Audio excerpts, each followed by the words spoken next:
अस्सलाम वालेकुम क्लास, कैसे हो आप लोग? I hope you are fine. ठीक ठाक हो गए सारे लोग? आप लोग अपनी तैयारी, पेपरों की तैयारी अच्छे से कर रहे होगे? ठीक है, आज हमारा नया साल स्टार्ट होने वाला 2021 जो आपको पता ही है स्टार्ट हो गया है। तो एक बबरकत दिन से स्टार्ट हुआ है, तो उम्मीद है कि इंशाल्लाह ये हमारा जो साल है हमारे लिए रहमत और बरकतें लेके आएगा। ठीक है, तो चलो आओ थोड़ा सा लेक्चर की तरफ हम लोग चलते हैं। अब आज हमारा ऑनलाइन लेक्चर नंबर 17 है। ठीक है, इसमें आज हम लोग बड़ा ही इंपॉर्टेंट टॉपिक पढ़ने जा रहे हैं। आप प्रॉब्लम्स हम लोगों ने इसमें देखना है what type of problems may exist in relation before normalization. कहते हैं नॉर्मलाइजेशन से पहले हम लोग रिलेशन के अंदर, टेबल के अंदर कौन कौन सी प्रॉब्लम्स को हमें फेस करना पड़ता है, वो प्रॉब्लम्स 4 हैं जिनको हम लोगों ने पढ़ना है। उसके बाद हमें डाटाबेस अनोमलीज़ को पढ़ना है। डाटाबेस अनोमलीज़ होते हैं एरर्स को हम लोगों ने देखना है। ठीक है, हम लोग पहले जो है अपना टॉपिक प्रॉब्लम्स को देख लेते हैं। ठीक है, सबसे पहले हमारे पास सिनोनिम्स, दूसरा इसकी जो दूसरी प्रॉब्लम हमारे पास आती है होमोनिम्स, थर्ड है रिडंडेंसी, फोर्थ है म्यूचुअल एक्सक्लूसिवनेस ऑफ डाटा। ठीक है, सिनोनिम्स क्या होते हैं हमारे पास? सिनोनिम्स जैसे आप इंग्लिश में भी पढ़ते आ रहे हो या पढ़ते होगे, अभी भी पढ़ रहे होगे आप लोग। सिनोनिम्स क्या है कि हमारे पास एक ही चीज़ है, उसके दो नाम होना। ठीक है, एक टेबल में हम लोगों ने हमारे पास एक ही, कह लो कि हमारे पास एक ही स्टूडेंट्स का डाटा है, उसको हम लोगों ने दो जगह पे सेव किया है डिफरेंट नेम देख के। तो इस वजह से भी हमारी जो है प्रॉब्लम क्रिएट हो जाती है कि एक स्टूडेंट है, मतलब कुछ स्टूडेंट हम लोगों ने ऐड जो है एक टेबल में ऐड किए, वही स्टूडेंट हम दूसरे टेबल में ऐड कर, लेकिन उनको डिफरेंट नेम दे दिए। जैसे आप लोगों ने यहाँ पे एग्जाम्पल हम लोग देख लेते हैं। हम लोगों के पास एक आइटम नाम का टेबल है जिसके एट्रीब्यूट कौन कौन से हमारे पास आइटम नंबर, आइटम कलर और सप्लायर आईडी। ठीक है, दूसरा हमारे पास सप्लायर का टेबल है हमारे पास, जहाँ पे सप्लायर आईडी और सप्लायर नेम। अब देखो जो सप्लायर कोड होता है, ये सप्लायर आईडी होती है, ये हमारे पास सेम चीज़ होती है। ठीक है, आप लोगों ने या तो इसे यहाँ पे सप्लायर आईडी के नाम से उसे सेव कर दिया, वहाँ पे जाके आप लोगों ने क्या कर दिया सप्लायर कोड, हालांकि जो ये दोनों चीज़ें हमारे पास सेम होती हैं। ठीक है, हम लोग अब हमारे पास जगह यहाँ पे कम है, तो मैं इधर ही आप लोगों को करेक्शन करके दे देती हूँ। ठीक है, हम लोगों ने क्या करना है, उनको एक चीज़ के दो नेम से सेव नहीं करना है, एक चीज़ के एक ही नेम से सेव करना है। तो हम लोग क्या करें, या तो आप सप्लायर कोड कर लो, यहाँ पे भी सप्लायर कोड कर लो, या यहाँ पे भी सप्लायर आईडी लिख दो, यहाँ पे भी क्या कर दो सप्लायर आईडी। मैं यहाँ पे भी क्या करूँगी सप्लायर आईडी कर देती हूँ। ठीक है, और यहाँ पे प्रॉब्लम थी हमारी यहाँ पे। ठीक है, यहाँ पे सप्लायर आईडी होगी, यहाँ पे भी क्या कर दी मैंने सप्लायर आईडी कर दी, दोनों का सेम नेम दे देती हूँ। ठीक है, इस तरह हमारे पास क्या है कि हमें सिनोनिम्स जो हमारा प्रॉब्लम आया है उससे हम लोग बच सकते हैं। ठीक है, दूसरा हमारे पास आगे है हमारी जो प्रॉब्लम होमोनिम्स। इसमें होमोनिम्स में क्या होता है कि हमारे पास दो डिफरेंट चीज़ें हैं, उनको हम लोग सेम नेम दे देते हैं। ठीक है, डिफरेंट चीज़ों को हम लोग सेम नेम दे देते हैं, उसे बोलते हैं होमोनिम्स। ठीक है, जैसे यहाँ पे हम लोगों ने दो टेबल बनाए हुए, एक कस्टमर नाम का, एक सप्लायर नाम का, दो टेबल हमारे पास। कस्टमर के जो एट्रीब्यूट्स हैं वो कस्टमर आईडी है और कस्टमर नेम है।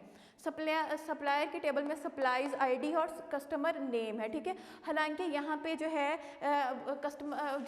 कस्टमर का कोई चक्कर नहीं था हमारे पास, सॉरी यहाँ पे कंपनी उन्होंने दिया हुआ है, यहाँ पे कंपनी उन्होंने बुक पे आप लोगों को दिया हुआ है, यहाँ पे कंपनी से आप लोग देख लेते हैं।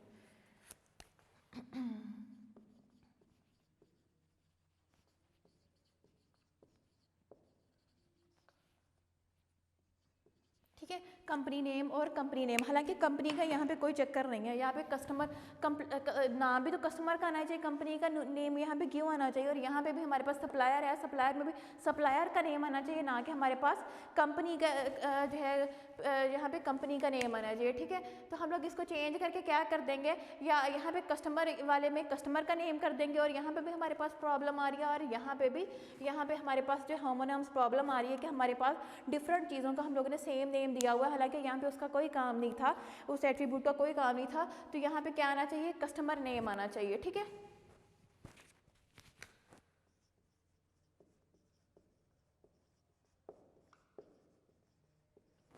और यहाँ पे भी कंपनी का नेम नहीं आना चाहिए, उन्होंने जो है सप्लायर जो है यहाँ पे भी क्या आना चाहिए, सप्लायर का नेम आना चाहिए। ठीक है, यहाँ पे उन्होंने क्या कर दिया कि कस्टमर नेम को उन्होंने क्या लिख दिया, यहाँ पे एट्रीब्यूट का क्या नाम दे दिए थे कंपनी नेम, और यहाँ पे भी उन्होंने क्या दे दिया था सप्लायर का नेम को भी क्या कह दिया था उन्होंने कंपनी नेम। ठीक है, ये यहाँ पे मिस्टेक थी। ठीक है, उसके बाद है रिडंडेंसी आपको पता है डुप्लीकेशन। ठीक है, अब हमारे पास डुप्लीकेशन ऑफ डाटा को हम रिडंडेंसी बोलते हैं। इसमें भी क्या है कि कहते हैं ये तब करो, कहते हैं हम लोग जब हमारे पास दो एट्रीब्यूट से हम दो एट्रीब्यूट ऐसे यूज़ करें जहाँ दोनों में से हमें सेम इन्फॉर्मेशन मिल रही हो। जैसे सपोज दैट आप लोग यहाँ पे देख रहे हो, इम्प्लाई नाम का टेबल है हमारे पास। इम्प्लाई आईडी आप लोगों ने एक एट्रीब्यूट लिया, एक लिया है नेम, एक डेट ऑफ बर्थ और एक एज लिया है, ठीक है। अब देखो डेट ऑफ बर्थ से भी आप लोग एज का वो अंदाज़ा लगा रहे होते हो, और एज एट्रीब्यूट से भी आप लोग उनकी एज का ही वो जो अंदाज़ा लगा रहे होते हो, ठीक है। आप लोगों ने दो चीज़ें इस यहाँ पे यूज़ कर ली हैं, हालांकि उनका मकसद दोनों का एक है, ठीक है। या तो आप लोग यहाँ पे फिर डेट ऑफ बर्थ को यूज़ कर लो, एज वाले को ना यूज़ करो, या आप लोग क्या है कि डेट ऑफ बर्थ को यूज़ कर लो, या आप लोग इसको एज वाले को ना यूज़ करो, ठीक है। इनमें से दो, क्योंकि दोनों का एक ही मकसद है, तो आप लोग यहाँ पे मैं वैसे लिख देती हूँ। यहाँ पे आप लोग क्या करो, क्योंकि इस तरह फिर आपकी उतनी जो है मेमोरी भी आप लोगों की बच जाएगी, जितना आप लोग वही सेम काम जो है आप लोग यूज़ कर रहे हो। यहाँ पे नेम एट्रीब्यूट ले लो और मैं यहाँ पे एज ले लेती हूँ, ठीक है। दोनों से मेरी एक ही चीज़ें मिल रही है, तो मैं यहाँ पे बस ठीक है एम्प्लॉय नाम के एम्प्लॉय आईडी रखती हूँ, अपना नेम रखती हूँ और एज, तो इन दोनों से मुझे एक इन्फॉर्मेशन मिल रही है, तो मैं एक एट्रीब्यूट को यूज़ कर लेती हूँ, ठीक है। फोर्थ वन है म्यूचुअल एक्सक्लूसिवनेस। म्यूचुअल एक्सक्लूसिवनेस उस वक्त क्रिएट होती है, कहते हैं जब हम लोगों ने ज़्यादा सारे हमारे पास येस और नो में आंसर आ रहे होते हैं, तो वो वहाँ पे आके हमारी जो है ना प्रॉब्लम क्रिएट होती है, ठीक है। जहाँ पे ट्रू और फॉल्स या येस और नो में हमारे पास आंसर आने होते हैं, या हम लोगों ने इन्फॉर्मेशन गेट करनी होती है, उन एट्रीब्यूट्स में क्या है कि हमारे पास जो प्रॉब्लम आती है उन्हें म्यूचुअल एक्सक्लूसिवनेस बोलते हैं, ठीक है। तो हम लोगों ने जैसे यहाँ पे है आप लोगों के पास इम्प्लाई नाम का टेबल है, जिसके एट्रीब्यूट कौन कौन से, इम्प्लाई आईडी, जैसे मैरिड ले लो और सिंगल, आप लोगों ने इन्फॉर्मेशन ले ली है वो मैरिड है या सिंगल है, मैरिड के नीचे भी येस और नो और सिंगल के नीचे भी येस और नो। अगर वो यहाँ पे येस कर देता है, अगर वो यहाँ पे येस कर देता है, यहाँ पे भी येस कर देता है, तो प्रॉब्लम तो आ गई। अब पता ही नहीं चल रहा है वो मैरिड भी है और यहाँ पे सिंगल भी है, और वो इसे याद भूल जाता है, ठीक है। अगर वो यहाँ पे नो कर देता है, यहाँ पे भी नो कर देता, फिर वो तब भी प्रॉब्लम आ गई, ठीक है। इस तरह के जो क्वेश्चन में फिर मोस्टली हमारी प्रॉब्लम आती है, तो इसके लिए हम लोगों ने एक ऐसा जो है एट्रीब्यूट यूज़ करना चाहिए, ऐसा जो है जिससे हमारी ये येस और नो वाली कन्फ्यूजन ख़त्म हो जाए, ठीक है। इसमें हम लोग ये जो है, अगर हम लोग इसकी जगह मैरिड और सिंगल की जगह हम मैरिटल स्टेटस ले लें, तो उसके थ्रू भी पता चल रहा है हमारे पास के इसको हम लिख लेते हैं कैसे करना चाहिए। जैसे इम्प्लाई नाम का हमारा टेबल है, जिसके एट्रीब्यूट कौन से हैं, इम्प्लाई आईडी, यहाँ पे मैं मैरिड और उसकी जगह सिंगल की जगह मैं लिख रही हूँ मैरिटल स्टेटस,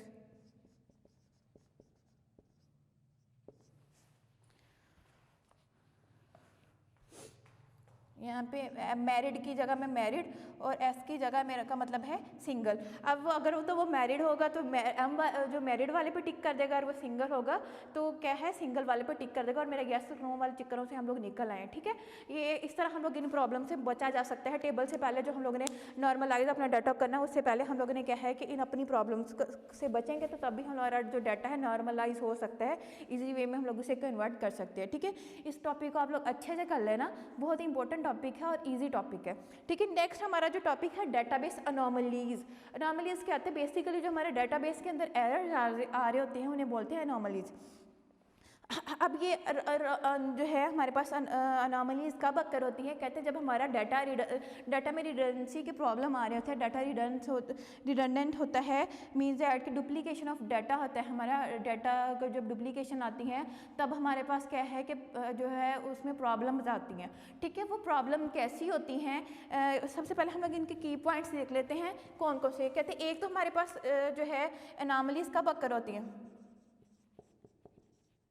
कहते हैं जब हमारा डाटा रिडंडेंसी होगी, डाटा में रिडंडेंसी होगी। और वो प्रॉब्लम कैसी होती है, कौन कौन सी प्रॉब्लम हमें फेस करना पड़ता है, कौन कौन से एरर्स को फेस करना पड़ता है। एक इंसर्शन होती है, डाटा को इंसर्ट करते हुए, मीन्स दैट नया डाटा को एंटर करते हुए, उसके बाद जो पुराना डाटा है उसको डिलीट करते हुए डिलीशन की प्रॉब्लम आती है हमारे पास, और मॉडिफिकेशन या अपडेशन। कहते जब हम लोग जो है उसमें चेंज नहीं करना चाहते तो तब भी हमारे पास क्या है कि प्रॉब्लम आती है, ये एरर्स हमारे पास आते हैं, ठीक है। इनको हम लोग बारी बारी देखते हैं। जैसे टाइप ऑफ अनोमलीज है, इंसर्शन अनोमली क्या आती है, कहते हैं जब हम लोग रिलेशन के अंदर नया डाटा एंटर करने जाते हैं तो हमारे पास क्या है कि ये प्रॉब्लम क्रिएट होती है। जैसे सपोज दैट ये हमारी क्या है, ये मैंने टेबल एक लिया है, जैसे आप लोगों ने सेल्स के नेम से एक टेबल बनाया है,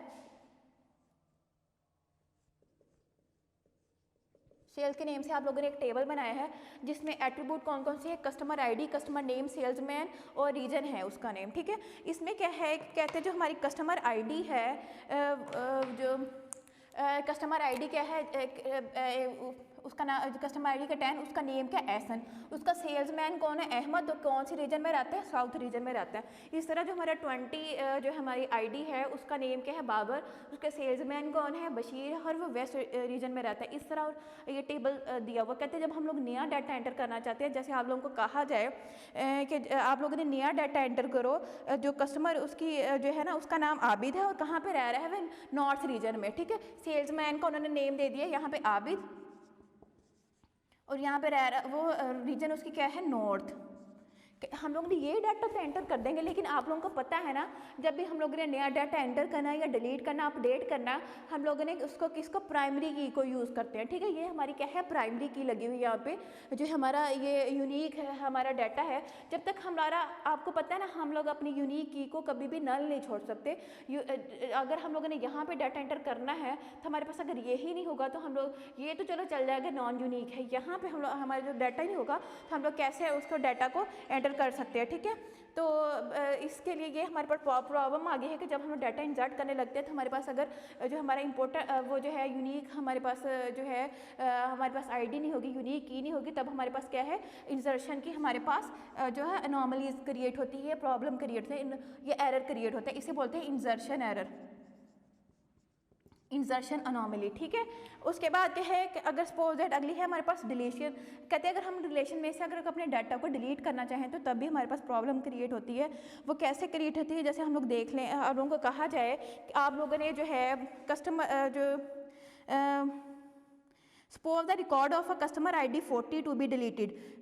It will also delete the information of salesman Khalid who is assigned to the, जैसे आप लोगों को कहा जाए कि इसको आप लोगों ने डिलीट करना है, इस वाले डाटा को आप लोगों ने डिलीट करना है, ठीक है। जब जैसे आप लोगों को पता है अगर आप उसकी यूनिक ही डिलीट कर दो कि सारा का सारा डाटा डिलीट होगा, लेकिन आप तो सिर्फ इतना डाटा डिलीट करना चाहते थे क्योंकि ये इसके साथ इंटरलिंक्ड है, इस की के साथ इंटरलिंक्ड है, तो हमारा क्या है, सारे का सारा डाटा ही क्या हो जाएगा, डिलीट, ये डाटा भी साथ ही हमारा क्या हो जाएगा, डिलीट हो जाएगा। इसे बोलते हैं डिलीशन एनोमली, ठीक है, क्योंकि ये यूनिक की के साथ बेस करती है। तो इस तरह क्या है कि हमारा डिलीशन अनोमली भी हमारी क्रिएट हो जाएगी, ये इस तरह उसे डिलीट करते हुए प्रॉब्लम क्रिएट होगी। उसके बाद है मॉडिफिकेशन, जैसे suppose that the salesman Ahmed is resign to the east region from the south. It requires the updation of record. Ahmad appears.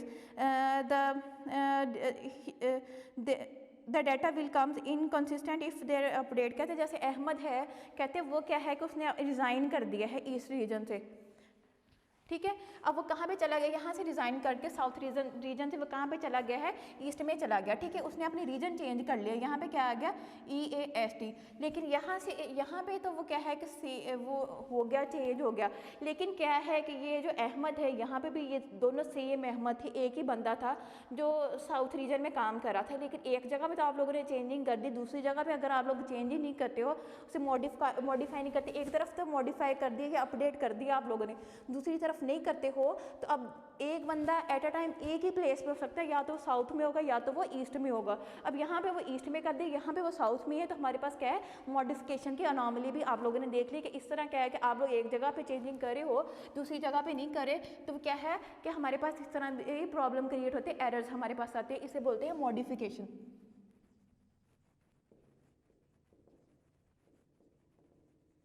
समझ आइए आप लोगों का, 3 तरह की हमारे पास अनोमली थी। कहते हैं जब हम लोग यूनिक की के थ्रू अपने डाटा एंटर करने जाते हैं तो वो इसके बगैर तो हमारा डाटा एंटर नहीं हो सकता। कहते हैं हम लोग अगर बाकी डाटा करना भी चाहें तो अगर हमारे पास आईडी नहीं होगी, हमें आईडी कंफर्म करनी पड़ेगी, उसके थ्रू ही अपने डाटा को एंटर कर सकते हैं। उसके बाद क्या कहते हैं, अगर हम लोग उसमें कोई स्पेसिफिक डाटा डिलीट करना चाहें तो हमारे स्पेसिफिक डाटा डिलीट नहीं होता, पूरे का पूरा जो है उसका रिकॉर्ड डिलीट होगा। अगर कहते हैं हम चेंजिंग करना चाहें, अगर हमारा डुप्लीकेशन ऑफ डाटा है, जैसे रिडंडेंसी है ना, यहाँ पे अहमद वही अहमद 2 जगह पे वो उसका जो है डाटा है, तो वो क्या है कि कहते हैं हम लोग एक जगह पे चेंजिंग करते हैं, अगर दूसरी जगह पे नहीं करते तो क्या है कि तब भी हमारे पास मॉडिफिकेशन में हमारे पास प्रॉब्लम आ जाती है, ठीक है। इसको आप लोग करना, इस चैप्टर का हमारे 2 पार्ट थे, data integrity and normalization. Data integrity का वाला यहाँ तक हमारा कंप्लीट हो गया, इंशाल्लाह हम कल नॉर्मलाइजेशन वाला देखेंगे, ठीक है। इसको आप लोग अच्छे से कर लेना। ओके, अल्लाह हाफिज़।